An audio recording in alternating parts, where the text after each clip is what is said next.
neizbēgami piedzīvos stratēģiju sakāvi Ukrainā. Mūsu varā ir neļaut Krievijai līdz tās pilnīgai sakāvei gūt pat mazākās taktiskās uzvaras. Mēs esam un būsim kopā ar Ukrainas tautu. Latvija darīs visu, kas mūsu spēkos, Ukrainas ātrākai uzvarai. Tieši jūs aizliedat šo apkaunojošo Krievijas kara Ukrainā simboliku. Jūs atzināt Krievijas noziegumus Ukrainā par genocīdu. Un jūs pasludinājat Krieviju par valsti, kas atbalsta terorismu.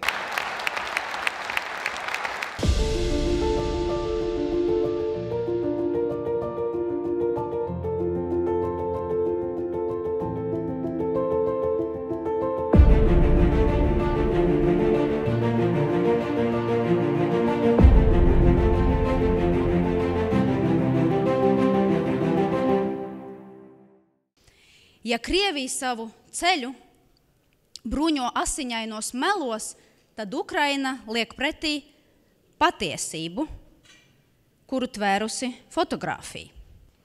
Un šobrīd, kad atbalsts Ukrainai sāk izsikt, ir vajadzīgs jauns cerības un atbalsta grūdienis. Šajā laikā mēs redzam, cik ļoti Krievijas putiniskā ideoloģija ir dzinusi dziļas saknes tālu ārpus savām robežām. Cik daudzās it kā izteikti demokrātiskās valstīs joprojām diezgan pielaidīgi izturas pret šo noziedzīgo agresiju un paklusām turpina gan ekonomisku, gan politisku sasaisti. Ar šīm fotogrāfijām mēs saglabājam šo piemiņu turpmākām paaudzēm, lai mēs nekad neaizmirstu, kas noticis.